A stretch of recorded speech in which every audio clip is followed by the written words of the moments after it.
Siempre me apasionaron los mundos privados, íntimos, secretos de las personas. Quizá porque allí buscaba una explicación para esta circunstancia tan arbitraria y tan azarosa de estar vivos. Y las busqué y busco sobre todo en aquellas personas que parecen haberle encontrado un sentido a sus existencias. Estas entrevistas forman parte del extenso archivo de diálogos sostenidos a lo largo de años, con personalidades muy destacadas, tanto nacionales e internacionales, del mundo del arte, de la cultura, del pensamiento. Algunas de ellas nos siguen alumbrando con sus vidas y sus obras, afortunadamente. Otras, lamentablemente, nos enriquecen, nos siguen enriqueciendo, pero desde la memoria. Debo confesarles que para mí fue un gran placer participar de estos encuentros con personas que admiro, que tuvieron la generosidad de abrirme sus misterios, sus infortunios, sus esperanzas. Espero que ustedes también sientan lo mismo al ver estas entrevistas en este ciclo de Canal Encuentro.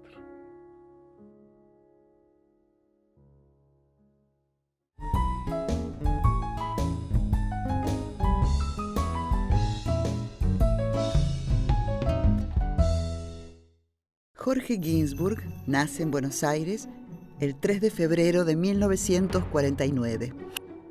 Se cría en el barrio porteño de Flores y asiste al colegio secundario con su amigo Carlos Abrevaya. Inicia 2 carreras universitarias que luego abandona, Derecho y Filosofía. Junto a Carlos Abrevaya trabajan como libretistas de radio de Juan Carlos Mareco y de Cacho Fontana, y se inician en el periodismo gráfico en la revista Satiricón. A partir de 1977, ambos escriben el guión de la tira Diógenes y el Lingera, con dibujos de Tabaré, que será editada durante décadas en la contratapa del diario Clarín. Al año siguiente, el dúo comienza a trabajar en la revista Humor. En 1983, escriben los libretos del programa de Tato Bores. En realidad, yo me tenía que haber quedado piano en el molde, pero Berta, los chicos empezaron, siempre es el mismo estúpido, el mismo imbécil. Escribió una carta a los diarios y se va a parar el país. Y luego conducen en Radio Belgrano En Ayunas, un divertido programa periodístico matutino en el que se destaca el tono ácido característico de Ginsburg. Un dato de penúltimo momento: Israel teme una matanza en el Líbano. Argentina teme una libanización en la matanza. Por esos años aparece en televisión La Noticia Rebelde, conducido por Jorge Ginsburg, Raúl Becerra, Carlos Abrevaya y Adolfo Castello. Bueno, ¿y por qué al auto fantástico no hay que hacerle engrase? Because they pay me to smile and talk to the car. Porque a mí me pagan solamente para reírme y hablar con el auto. Este ciclo alcanza un muy alto rating, se transforma en un programa de culto y cambia la forma de analizar la actualidad en la televisión argentina. Jorge Ginsburg es un humorista polifacético. Su actividad comprende programas de radio, obras de teatro y la publicación de un libro que reúne las columnas semanales que escribe para el diario Clarín. En televisión desarrolla una extensa y reconocida carrera como autor y conductor de ciclos humorísticos y periodísticos. Su último programa es Mañanas Informales, ciclo del que se retira a fines del año 2007 por problemas de salud. A lo largo de su vida recibe innumerables premios nacionales e internacionales. Hincha fervoroso del Club Vélez Sarsfield, Jorge Ginsburg ha dejado su huella como un entrevistador sagaz e incisivo, pero al mismo tiempo con gran sentido del humor. Querido y admirado por sus colegas y por su público, fallece en Buenos Aires a los 59 años, el 12 de marzo de 2008.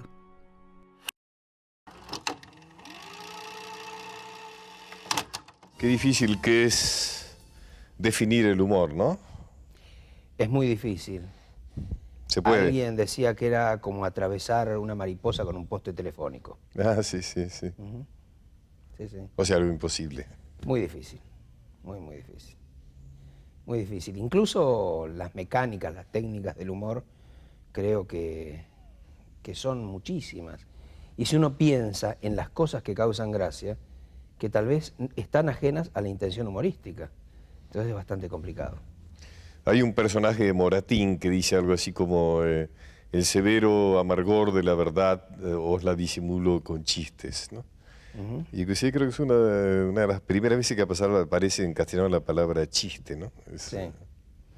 Robert Scarpit creo que decía algo así como que el ingenio fue dado al hombre para, como para que crea que es lo que no es, y el buen humor para consolarlo de lo que es. Ah, maravilloso. Qué lindo, Sí, sí. qué lindo. Muy linda. ¿Usted es un humorista, Guismus? Sí. ¿Usted se define como un humorista? Sí, sí. Lo que pasa es que creo yo que el humor que a mí me interesa es el que está ligado a la realidad. Ajá. Entonces, el humor que hago yo me parece que está siempre conectado con el periodismo. El periodismo. Sí.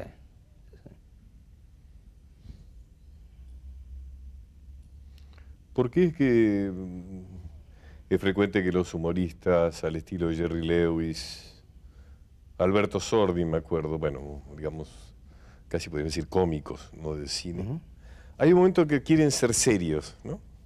Es cierto. Los dos han filmado, sus peores películas son las donde han querido ser serios, ¿no? Sí, sí, sí, sí. Quizás porque hay algo de prestigio. No sé si de prestigio o de desvalorización del humor, ¿no? Ajá. Si pienso en Woody Allen también, digamos, a medida que pasó el tiempo, cada vez fue más serio, si bien en su última película vuelve a tener humor, pero ha hecho películas totalmente serias, sin ningún tipo de humor, ¿no? A mí me interesa más comunicar todo lo que quiero decir a través del humor. Y bueno, me parece que lo más valioso que hizo Woody Allen fue a través del humor también, ¿no? ¿No le dan ganas de ponerse serio a veces? Sí, en algunos reportajes, o por ejemplo, cuando me preguntan cosas concretas, digamos, francamente, cuando me hacen una entrevista no me hago la obligación de ser gracioso, pero mi forma de comunicar mi trabajo sí es a través del humor. Usted fue periodista, es periodista, digamos. Sí. Sí, hice periodismo muchos años, he trabajado en muchas publicaciones, he trabajado en programas de radio que eran eminentemente periodísticos, haciendo producción periodística también. Sí, sí. ¿Y cómo era eso? Si pienso en el trabajo, creo que tengo la dicha o tal vez la desgracia de que el trabajo para mí sea una pasión. Digo la desdicha porque eso significa que uno le dedica mucho tiempo, ¿no? Muchas horas durante el día. Uno no tiene un horario bancario para el trabajo. Está pensando todo el tiempo, tal vez un cuaderno en la mesa de luz. Creo que no hay horario, pero por otro lado, creo que la única forma de vivir es cuando el trabajo probablemente también sea una pasión, ¿no? ¿Cómo surge eso de pronto de un Jorge o un Jorgito graciosos, digamos? Creo que hay un gusto natural, digamos, el de ser el gracioso a partir de jugar con, creo, el primer síntoma de humor en una persona que es jugar con los apellidos, ¿no? Y después, bueno, uno empieza a darse cuenta que eso causa gracia, empieza a imaginar chistes. ¿Cómo es eso de jugar con los apellidos? El chiste más primario es el que hacemos en la escuela primaria, justamente, cuando a un compañero que se llama Alonso le decimos cuanto más grande, más sonso. Y ese chiste estúpido y primario, me parece el primer síntoma. Pero a usted le salía bien, digamos. Claro. Sí, creo que lo hacía con gracia, era el gracioso, era el gracioso. Y después, bueno, empecé a leer humor, empecé a leer desde, qué sé yo, humoristas renombrados, desde Sholem Aleichem hasta, qué sé yo, Oscar Wilde en las cosas que creo que tiene humor, Bernard Shaw, Gómez de la Serna. Me había impresionado mucho en su momento un libro que llegó a mis manos que era Los sinlogismos de Sofocleto, que era una especie de greguería como de las de Gómez de la Serna, pero un poquito más populares, no menos poéticas probablemente y más populares, que era... Sofocleto es Luis Felipe Ángel, un escritor peruano, seguramente en algún momento habrá llegado a tus manos. Y después, bueno, el diálogo y eso comienza con la práctica a partir del trabajo. Recuerdo que mi primer trabajo profesional, que fue como libretista de Mareco, al principio eran todas frases. Y después empezamos a hacer diálogos con personajes. Ajá. Y, ¿Te empezó con Mareco? Sí, mi primer trabajo rentado fue con Mareco. ¿Y cómo llega ahí? Porque... Llevándole un material, cosas Ajá. que escribíamos con Abrevaya. Carlos Abrevaya. Carlos Abrevaya, con quien habíamos sido compañeros toda la escuela secundaria, habíamos iniciado Derecho juntos, abandonamos Derecho el mismo día. Yo empecé el profesorado de arte dramático y él filosofía, cuando abandonamos Derecho. Y le llevamos ese material a Mareco, le gustó. Al día siguiente me llamó a casa para ofrecerme una cifra y empezamos a trabajar. Y teníamos que hacer 50 chistes por día. 50 chistes por 50 día. chistes por día. Y salían. Y además, bueno, nos enseñó mecánicas de chiste, no diciendo esto tiene que ser así, sino probablemente a partir de la crítica fue enseñándonos.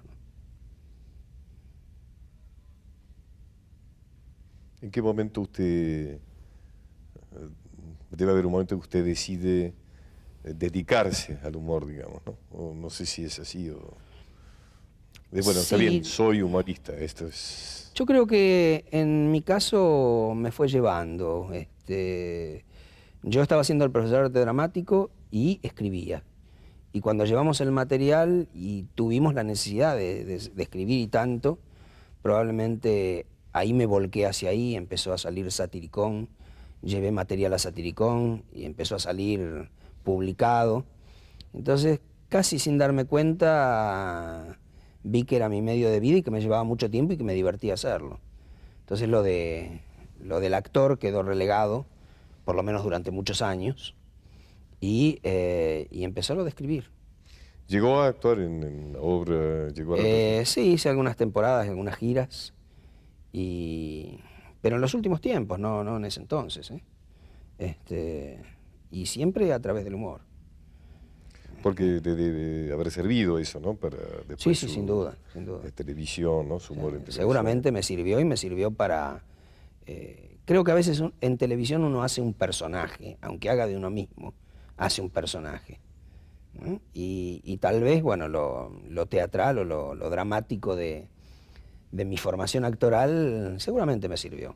Como seguramente me sirvieron otras cosas que hice que estaban totalmente alejadas de lo intelectual o de lo literario o de lo artístico, ¿no?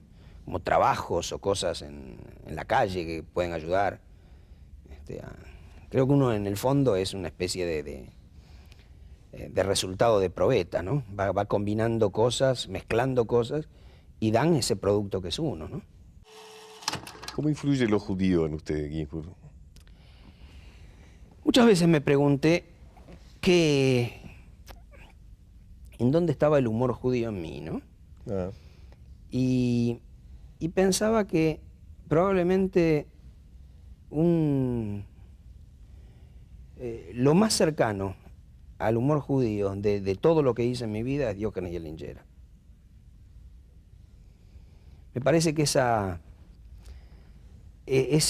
humor que hasta puede conmover y hacer llorar y que es tan autocrítico, se da en Diógenes.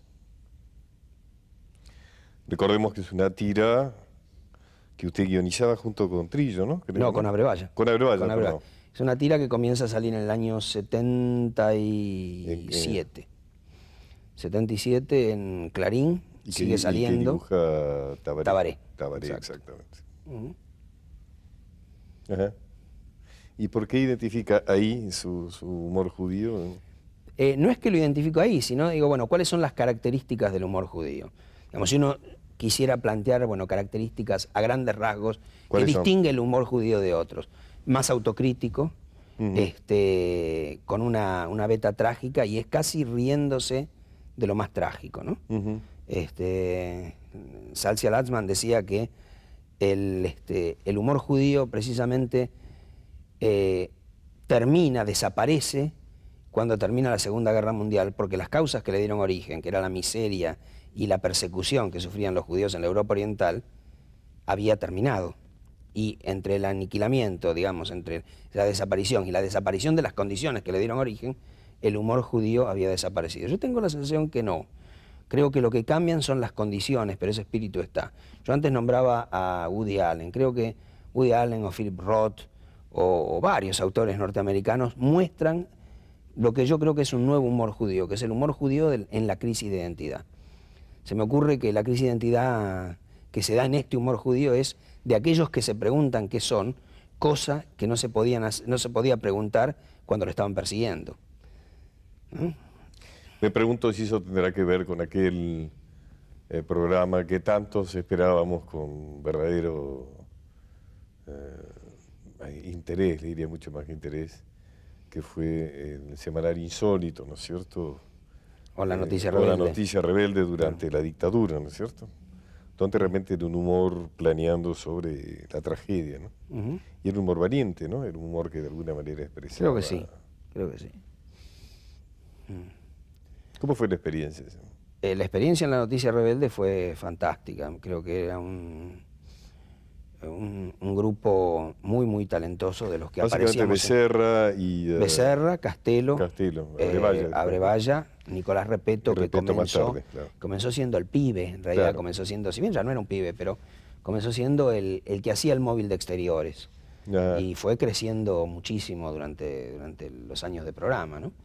La experiencia fue fantástica, con mucho trabajo y con... no fue durante la dictadura, digamos, la noticia rebelde aparece en 1986, el 2 de enero del 86. Y es más, yo creo que es un programa que no hubiera podido aparecer en época de dictadura. Parece que no hubiera sido posible. Creo que no hubiera sido posible además en un canal estatal en épocas de dictadura, ¿no? Y bueno, y lo que me parece que... ¿Y qué le pasó a usted durante los años negros, digamos? ¿De la dictadura? Sí. Cuando el día del golpe, nosotros estábamos trabajando en Satiricón, exacto, en la segunda etapa de Satiricón. Satiricón había sido cerrado por primera vez el 1 de septiembre del 74 y volvió a salir en octubre del 75, después de ganarle un juicio a Isabel Martínez. Durante vida de Perón, a Satiricón no lo tocaron. Si bien había presiones y molestias, no lo tocaron. Apenas muere Perón, comienza la pelea más fuerte y lo cierran. Pero en una época que todavía funcionaban las instituciones y hay un juicio que ganamos. Y Satiricón vuelve a salir en octubre del 75. Ah, recuerdo. Y en marzo del 76, cuando llega la dictadura, el golpe, ahí, no sé si recordás, había una especie de organismo que miraba todas las publicaciones. Creo que eran los capitanes Corti y Carpintero. Entonces, bueno, los dueños de la editorial y el director de la revista van a verlo con el número, que con tan buena suerte en la tapa estaba Casildo Herreras. Que dicen, bueno, esta revista no puede salir así, hacemos otra en 4 o 5 días. Que era el secretario general. Era el capo de la secretario de la CGT, en ese el que había momento, dicho claro. yo me borro, y claro. había desaparecido. En Uruguay, en Montevideo. Exacto. Claro. Hicimos otra revista, nos dijeron, bueno, hay que tocar esto, esto y esto. Hicimos otra revista, otro número, y entonces dijeron, bueno, ahora sí, está bien, pero en esta etapa no conviene que aparezca Satiricón. Y terminó Satiricón. Está bien, pero que no aparezca. Terminó. Y a partir de ahí comenzamos una experiencia editorial con otra revista que se llamó El Ratón de Occidente, Ajá. con el mismo grupo. A los pocos meses yo no me sentía cómodo con esa publicación y me fui. Y con Carlos Ulanowski, Carlos Abrevaya, Andrés Casioli y, bueno, y 2 socios más, John Melvin Hall y Dante Bocchia, que se ocupaban de una parte comercial y de producción. Comenzamos a hacer una revista de espectáculos que fue muy, muy buena, pero creo que solo la leyeron la gente del medio y algunos amigos. Que fue un fracaso editorial, pero del que me siento orgulloso. Y cerró el hombre que ponía el capital, en poco tiempo se aburrió de la revista, tal vez se aburrió de que no le presentáramos modelos para que él saliera, Ajá. y entonces dijo, no pongo más dinero. Y estuve un tiempo, bueno, hacía algunos trabajos menores. Etapas difíciles, ¿no? Etapa difícil, y en un punto sentí que no tenía cabida, no había, y pensé en irme, pensé en seguir la ruta de amigos que se habían ido, Ulanowski se fue, y otros amigos se habían ido, la cosa se estaba poniendo muy, muy dura y difícil. Y Carlos Trillo me dijo, ¿por qué no comenzás a hacer publicidad? Y yo no había hecho nunca publicidad, él me dijo, no, pero tu estilo es para publicidad. Y bueno, mi exilio fue en agencias de publicidad y estoy muy agradecido, porque en esta cosa que te digo de mezcla, de cosas que pasan, que uno va haciendo, me parece que la publicidad me ayudó mucho a conformar un estilo. La televisión aparece, no sé, recuerdo la noticia Rebelde, no sé si hay alguna experiencia previa. Hay alguna experiencia previa y experiencias anteriores escribiendo alguna comedia o escribiendo algún ciclo. Recuerdo hace muchos años un ciclo que hacían Mónica Cahen-Danvers, que fue bastante bueno, y bueno, yo escribía los libros. Y lo de Tato Bores, los libros de Tato Bores, en el ciclo del 83, si no me equivoco, sí. Usted lo guionizó. Era uno de ellos, era uno de los guionistas.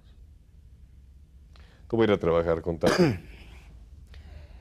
Tato era fantástico, fantástico por el nivel de exigencia. Tato no le importaba si estaba trabajando en Jujuy o en Broadway, tenía el mismo nivel de exigencia. Y eso se notaba en pantalla. Escribíamos, creo, 3 veces más de lo que se escribe para cualquier programa. Y desechaba, y cambiaba, y corregía, y pedía más, y transmitía tal vez cierta inseguridad, que él decía que él era inseguro. Yo creo que no era inseguro.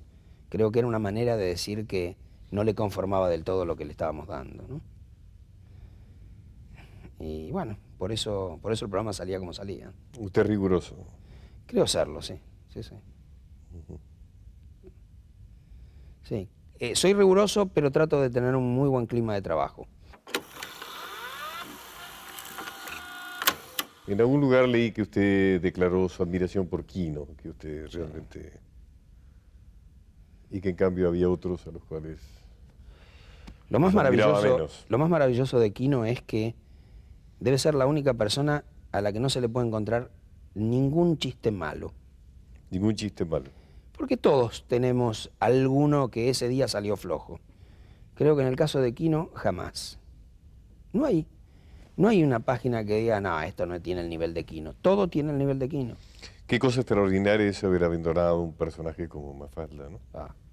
¿Hace cuántos años que lo dejó Quino y sigue viviendo Mafalda? Sí, ¿no? absolutamente. ¿Cuánto hace que lo dejó? Por lo menos 15 años, ¿no? Sí. No sé cuánto, pero hace muchos años. No sé cuánto, no recuerdo cuánto, pero hace muchos años.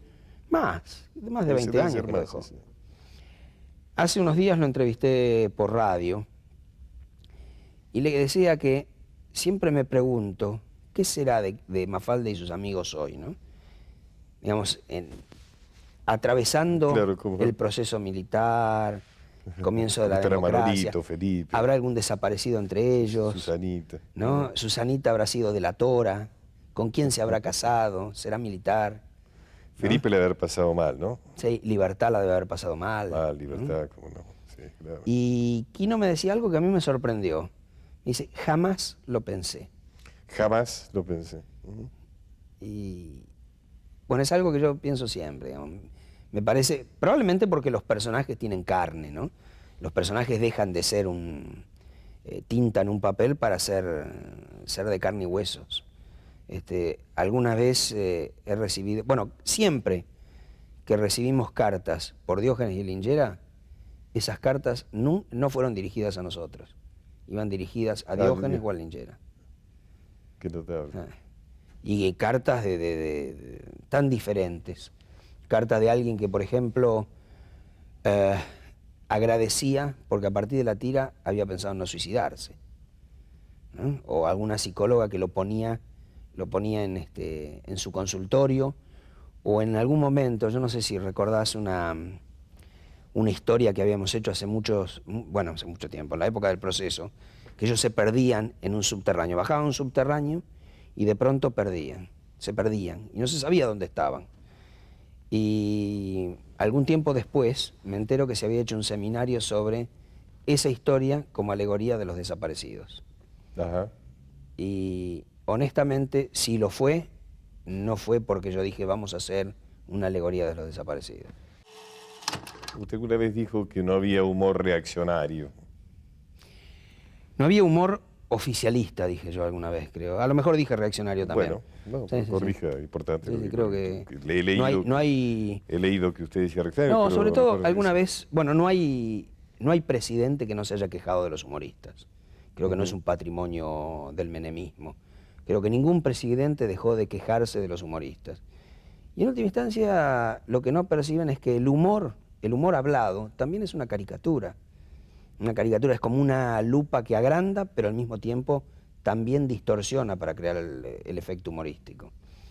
Y en esa caricatura probablemente algunos que tal vez no tienen una cultura humorística, como suele pasar con los presidentes, por lo menos hasta el momento, y si De la Rúa es presidente, creo que va a seguir siendo así, es probable que se enojen y no lo disfruten. Parece que sería fantástico un presidente que disfrute el humor que le hacen, ¿no? ¿Cuál es la relación? Está más o menos clara la relación del humor con la dictadura, ¿no? ¿Cuál es la relación del humor con la democracia o el papel del humor en una democracia?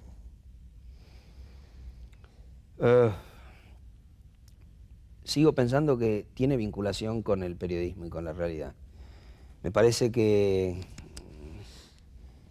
el humor muestra lo que pasa con esa lupa de la que hablaba antes. Sigue mostrándolo aún en democracia. Creo que sí. Y me parece que la diferencia más grande con la dictadura debe ser que en democracia se puede disfrutar. Se puede disfrutar.